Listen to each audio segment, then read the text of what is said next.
The Islamic State has owned up to bombing a Marawi school while a Catholic mass was ongoing there. But the National Security Council is not biting. Hook, line, and sinker. Residents in eastern Mindanao are still living in fear, enduring powerful aftershocks from two earthquakes that struck just 2 days apart. And the Supreme Court has ordered Vice President Sara Duterte to comment on a petition calling her confidential funds unconstitutional.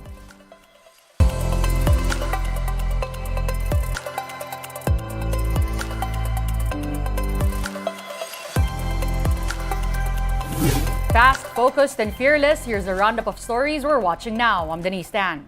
The National Security is still verifying whether terrorist group ISIS is involved in the Marawi blast yesterday morning. NSC advisor Jonathan Malaya said they're still gathering information on this lead. He explained that in the past, ISIS took responsibility for some attacks that later on turned out to be not of their doing. However, Malaya assured that the government is doing everything it can to identify the real culprits behind the bombing. They have this tendency to claim responsibility for things na at the end of the day naman pala ay hindi naman sila ang responsable. So at present, what I can say is we are verifying these reports na it was ISIS inspired or it was ISIS itself, no, through their local counterparts na gumawa nito. We know of some remnants of the extremist groups in Lanao del Sur, and ito po ay tinutugis na ng ating mga otoridad, and the Armed Forces of the Philippines together with the Philippine National Police has committed to find those persons responsible for this dastardly attack, and they will be brought to justice. Students of Mindanao State University have opted to leave campus.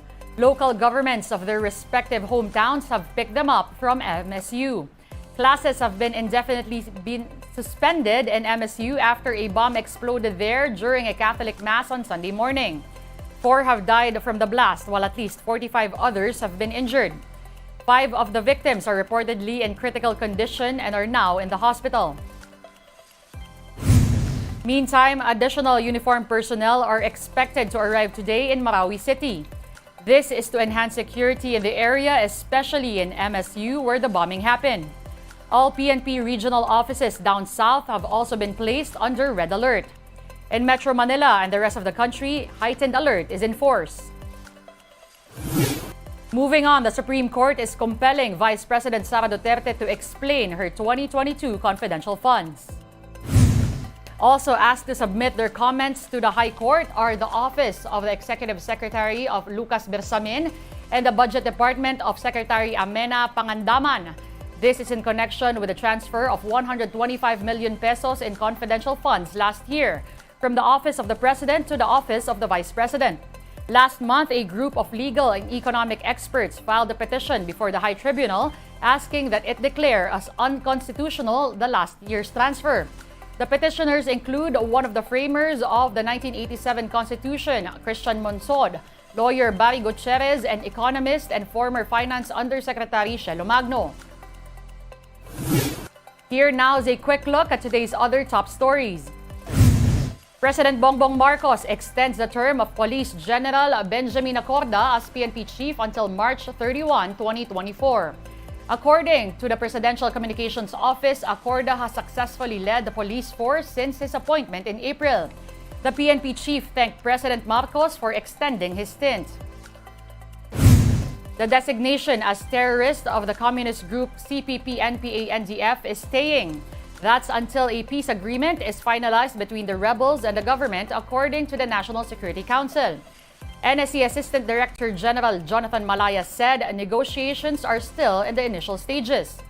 Earlier, the Marcos administration and the NDF have agreed to reset peace talks to finally end the decades-long armed conflict. The government has deployed more troops to the Julian Felipe Reef in Palawan. That's after the Philippine Coast Guard monitored swarming in the area involving over 130 Chinese militia vessels. Declaring the new incident alarming, National Security Advisor Eduardo Año ordered more maritime patrols in the area. We're bringing you more stories after this quick break. Keep it here on One News.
Thanks for staying with us here on One News Now. I'm Denise Tan. We bring you the very latest from Eastern Mindanao, where magnitude 7.4 and 6.8 earthquakes recently struck. Phivolcs said that strong aftershocks are normal following the powerful tremors. The agency added the aftershocks may last for a few weeks but still will weaken gradually. As of 9 a.m. today, over 1,700 aftershocks have been recorded from Saturday's magnitude 7.4 quake alone. Na-expect natin ang pinakamataas posible na aftershock dito sa event na to is mga magnitude 6.4 to 6.6. So, natural lang talaga ma'am na ang aftershock niya is malalakas. Posible na ina-expect natin na magtatagal to ng mga ilang linggo pa. Pero yun nga, as the time goes by, sa mga susunod na araw, posible na mas konti na lang yung mga ma-record natin na lindot. At the same time, mas mabababa na. And just this afternoon, residents of Hinatuan, Surigao del Sur panicked due to powerful aftershocks. At the town's district hospital, patients and staff rushed out of the building. Patients, who are mostly elderly people, have been transferred to the ground floor in case immediate evacuation is needed. So far, over 11,000 families in Hinatuan have been affected by strong tremors. Meantime, DSWD Secretary Rex Gatchalian has arrived in Tandag City to organize disaster response efforts in quake-hit areas. Gatchalian met with local government officials to ensure more aid for residents. Authorities will be releasing a more detailed response plan soon. On a lighter note, UAP fans are in for a thrilling final Game 3 in the men's basketball finals. On Wednesday, either UP or LaSalle will be season 86 champs. Here's what went down in Game 2. The De La Salle Green Archers entered Game 2 of the finals with their back against the wall. Their opponent, the UP Fighting Maroons, meanwhile came in with the momentum of their big 97-67 win in Game 1. Some 20,000 fans also flocked to the Smart Araneta Coliseum to witness the crucial matchup. Both teams were neck and neck in the first half. But come the third quarter, the Archers started to get going and pull away. Through their stifling defense, UP was limited to just 11 points each in the third and fourth quarters of the game. This was what the Archers needed to establish a 20-plus point lead the rest of the game. Final 82-60 for the Taft boys. Francis Escandor led the way for the Archers with a game-high 14 points. He was backstopped by Evan Nelly, who put up an all-around game despite an off-shooting night. Nelly finished with 4 points, 12 rebounds, 10 assists, and 5 steals. Coming from a big loss, we really wanted to bounce back. No matter what our mindset was na hindi kami magpapatalo this game. We really wanted to win and we showed na we wanted to win. This game too, UP was a team that went cold in the three-point area after hitting just 2 of their 19 attempts. That was lower than the 12 trays drilled in by LaSalle. The Archers' second unit also played a big role, outscoring UP's bench 47-24. Despite the win, LaSalle coach Topex Robinson will not be complacent. He expects UP to bounce right back. Winning a championship is going to be hard.